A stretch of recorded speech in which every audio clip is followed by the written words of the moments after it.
Hey guys, welcome back to Crawl TV. On today's episode, we're going to be changing the oil on our 2012 Jeep JK with the 3.6 liter Pentastar engine, and then we're going to throw in a new K&N air filter with that. So we've got it all laid out here. We've got our royal purple synthetic 530 oil, and now the 3.6 does take 6 quarts, so we've got that extra quart here. And we've got a Wicks filter to throw in it. And then here's our K&N filter and a recharging kit to put some oil on it before we throw it in place. So the first thing that we are going to do is pop the hood and check what the oil level is at right now.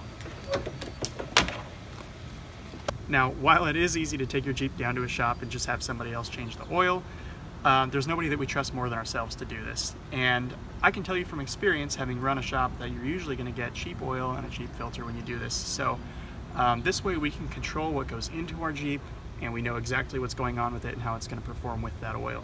So we like having that, and it only takes 30 minutes to knock this out, so it's an easy project to do at home.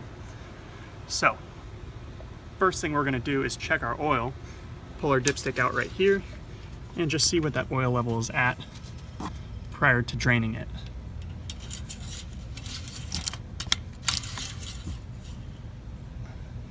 Okay, so it's nice and full, it's right where it should be, but you can tell that that oil is dark. I'll show you what it looks like on my finger for contrast. It's not terrible, it's still got a golden brown to it, but we do want to change it now and get our own oil into it. This is going to be the first oil change that we've done since we bought the Jeep in February. It's got about 3,000 miles since we purchased it, so it is time to change the oil. Now we've got a basic 10 quart oil catch pan here and a 13 millimeter wrench. That's our drain plug right there. If you guys have a skid plate system, you may need to use a socket with an extension to reach this. For us, it's right out in the open. Oof.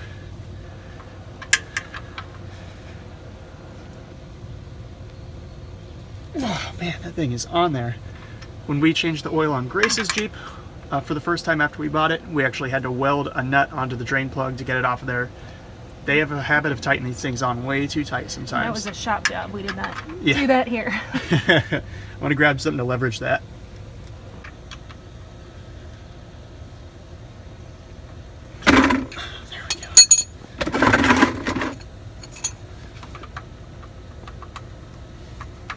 Give me back my wrench. I don't know exactly where the oil is going to fall here, so watch your face. Wow. I warned you. I was more concerned about the phone than my face. More live action. Yep. There is oil on the phone. It's on your face. Not the first time. Now, we gave it about 5 minutes for it all to come out. You can see it's just slowly dripping now, but we're ready to put the drain plug back in it and tighten this thing up. We're going to want to make sure to not over tighten it too much because they are really hard to get back off, as you saw. I did use a really short wrench, and that's probably a little bit my fault, but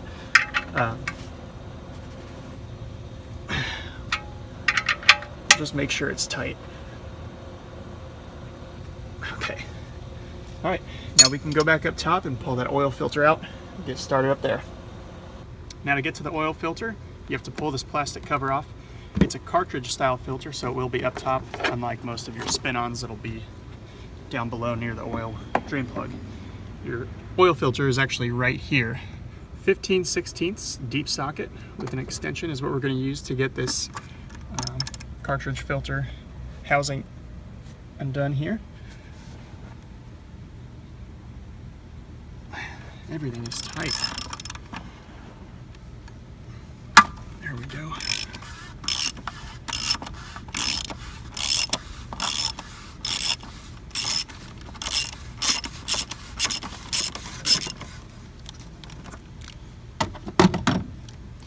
Okay, now here is the entire oil filter.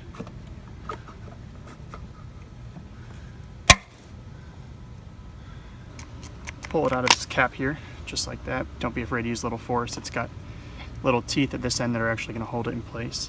And the two things we're going to be changing here are this filter, and then this O-ring here actually comes out as well.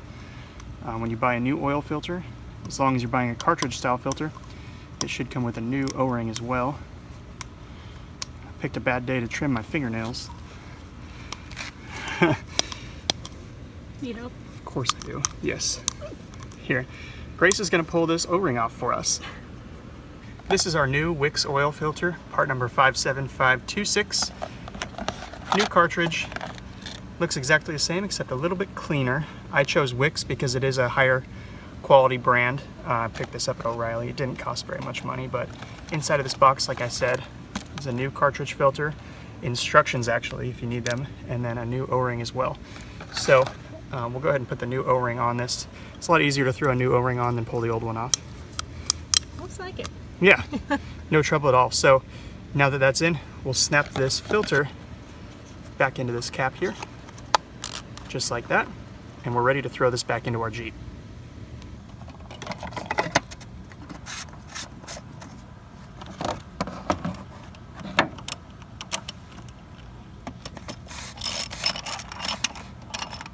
This ratchet is terrible.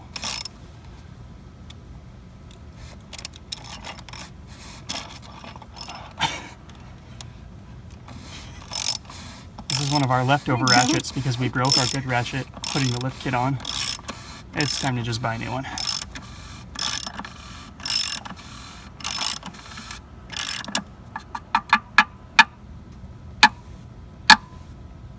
Okay. Now we chose Royal Purple Full Synthetic Oil for this.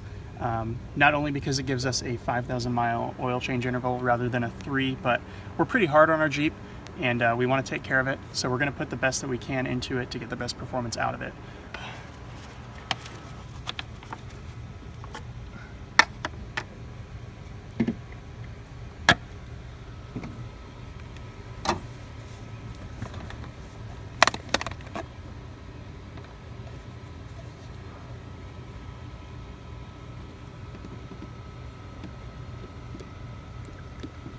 This oil looks a lot darker than most of your other oils, so that's something to take note of. When you check your oil, it will look darker.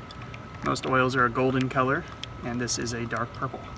And like I said, this engine takes 6 quarts, so after we were done with that 5, we just had one last quart to throw in here, and now it's got everything it needs.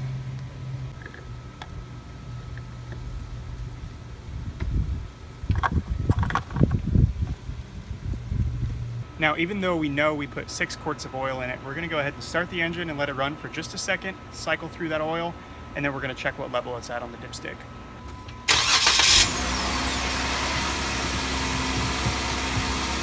And you only need to let it run for about 15-20 seconds. That's all.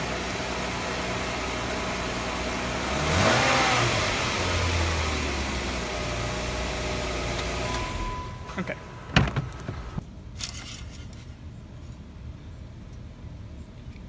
Perfect. Now your Jeep is going to remind you to change the oil every 3,000 miles, and it'll actually pop up where that odometer is and say change oil. To reset that, all you have to do is turn your key on to the ignition position, pump your gas 3 times within 10 seconds, and then turn your key back off. That'll actually reset that oil light for you, so you won't have to worry about it again. All you have to do after you do that is go ahead and start the vehicle like normal, and it'll be reset. The next thing that I want to do, since we are running a full synthetic oil and we're going to change the oil every 5,000 miles, is actually just set one of our trip odometers to 0. Now trip A is going to be our oil change odometer, more or less. When that hits 5,000, we'll know that it's time to change that oil again. You can also put a sticker in the upper left corner of your window if you'd rather do that, just in case you don't want to mess it up. All right, so that's it for the oil change. Now we're going to pull the air filter out. You got 2 10mm bolts up here that you got to do.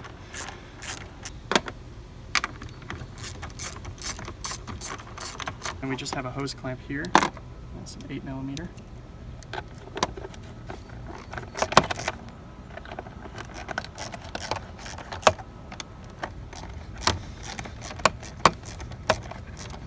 Alright, and with that stuff loosened up, now we've just got 4 clips on the air box, and you just get a finger on them and snap them off. There's 1, 2, 3, and 4. And now this whole piece will actually just come right up. And you can pull your air filter out. That's our stock air filter. Not incredibly dirty, but it is time to change it out. We're going to throw our new K&N in. This is the new K&N filter and recharger kit here. That's what our filter looks like. Pull that out of the packaging. Now you can tell the K&N air filter looks quite a bit different than what came out of the Jeep. This one is actually a washable filter, and you can reuse it as many times as you'd like. People have run them for 30 years and had no problems. In addition to being washable though, it actually adds quite a bit of airflow to your Jeep, which will improve some performance that may have been lost from trying to suck air through one of these things. So this is actually just garbage. We'll toss it in the trash. And with this, all we have to do prior to throwing it into the Jeep is take the oil out of our recharger kit and give it a good spray. Not too heavily, but we want the oil on that filter to catch any dirt or debris that might fly into it. So this is what your air filter oil looks like. And we'll just pop the cap off of it. And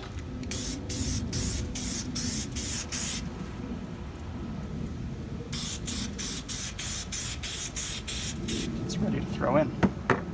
Now this is going to go in face down here, so the deep side down, and then it'll all go back together the same way we took it apart.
Using a washable K&N air filter will have no problems with the factory warranty, so if you want, you can slap this sticker on there that just says that it will not void the warranty, and it has a phone number and website as well.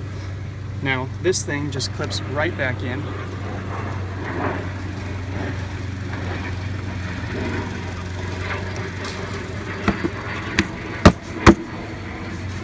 Got a couple handprints on it, but that's it, and we're all done.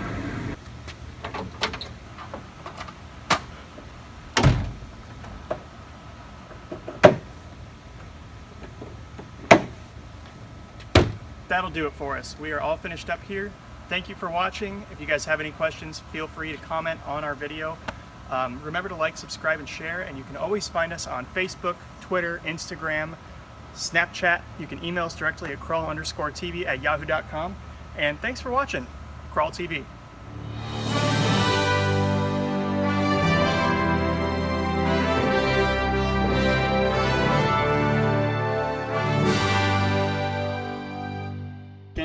And then check our oil to make sure that it's at the right level on the dipstick. Whoop. Dip